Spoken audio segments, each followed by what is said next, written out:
കൊല്ലത്ത് ഹൈക്കോടതി വിധി ലംഘിച്ച് ക്ഷേത്ര നടപ്പന്തലിൽ കോൺഗ്രസ് സമരം. തിരുവിതാംകൂർ ദേവസ്വം ബോർഡിന്റെ ക്ഷേത്ര പരിസരത്തെ ഭൂമിയിൽ രാഷ്ട്രീയ പാർട്ടികളുടെ സമരം പാടില്ലെന്ന ഹൈക്കോടതി വിധി നിലനിൽക്കെയാണ് കോൺഗ്രസിന്റെ രാഷ്ട്രീയ നാടകം. രാജ്കുമാർ ചേരുകയാണ്. രാജ്കുമാർ, ഏറ്റവും പ്രധാനം ഈ കോടതി ഉത്തരവിന്റെ തന്നെ ലംഘനം നടന്നിരിക്കുന്നു എന്നുള്ളതാണ്.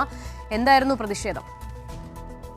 ഇത് കൊല്ലം ആനന്ദവല്ലീശ്വരം മേജർ ശിവക്ഷേത്രത്തിന്റെ നടപ്പന്തലിലാണ് ഈ കോൺഗ്രസിന്റെ നേതാക്കൾ ഉൾപ്പെടെ കയ്യേറി കസേരയിട്ട് അവിടെ ഈ സമരവാസം നടത്തിയത്. ഇതിന് യാതൊരു അനുമതിയും ഇവർക്ക് ലഭിച്ചിട്ടില്ല.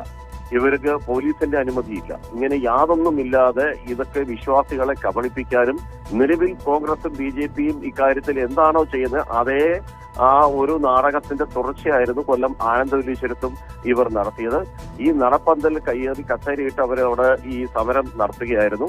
ആനന്ദവല്ലീശ്വരം ക്ഷേത്രത്തിലെ ഇതിന്റെ സ്ട്രോങ് റൂം പരിശോധിക്കണമെന്ന് ആവശ്യപ്പെട്ടാണ് ഈ സമരം നടത്തി. പക്ഷേ ഇവർക്ക് ഇതിന് പുറത്ത് നടത്തുന്നതിന് പകരം ഈ ക്ഷേത്ര കാമ്പൗണ്ടിനുള്ളിൽ ക്ഷേത്രത്തിന്റെ ഭൂമിയിലും പ്രത്യേകിച്ച് ക്ഷേത്രത്തിന്റെ നട തുറന്നിരിക്കുമ്പോഴാണ് ഇവര് ഈ നിലയിലേക്ക് ഈ സമരം നടത്തി ആ ക്ഷേത്ര ആചാരങ്ങൾക്ക് പോലും ഇപ്പോൾ കളങ്കം ഏർപ്പെടുത്തിയിരിക്കുന്നത്.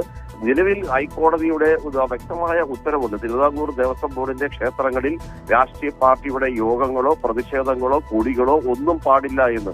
ഇത് മുമ്പ് RSS ഈ ക്ഷേത്രങ്ങൾ കേന്ദ്രീകരിച്ച് ശാഖയും മറ്റും നടത്തുന്നതിന് ആയുധ പരിശീലനം നടത്തുന്നതിന് ചോദ്യം ചെയ്ത് നൽകിയ ഹർജിയിലായിരുന്നു ഈ കോടതിയുടെ പല ക്ഷേത്രങ്ങളെ സംബന്ധിച്ച് ഈ കോടതി ഉത്തരവുകളുമാണ്. അങ്ങനെയാണ് തിരുവിതാംകൂർ ദേവസ്വം ബോർഡ് ക്ഷേത്രങ്ങളിൽ ഇത് പാടില്ല എന്ന് പറഞ്ഞ് ഹൈക്കോടതിയുടെ ഉത്തരവ് നിൽക്കുന്നത്. ആ ഉത്തരവ് ലംഘിച്ചാണ് കോൺഗ്രസിന്റെ നേതൃത്വത്തിൽ അഭിഭാഷകർ ഉൾപ്പെടുന്ന കോൺഗ്രസിന്റെ നേതൃത്വത്തിൽ ഈ ഒരു ഹൈക്കോടതി വിധിയുടെ ലംഘനം പരസ്യമായി നടത്തിയത്.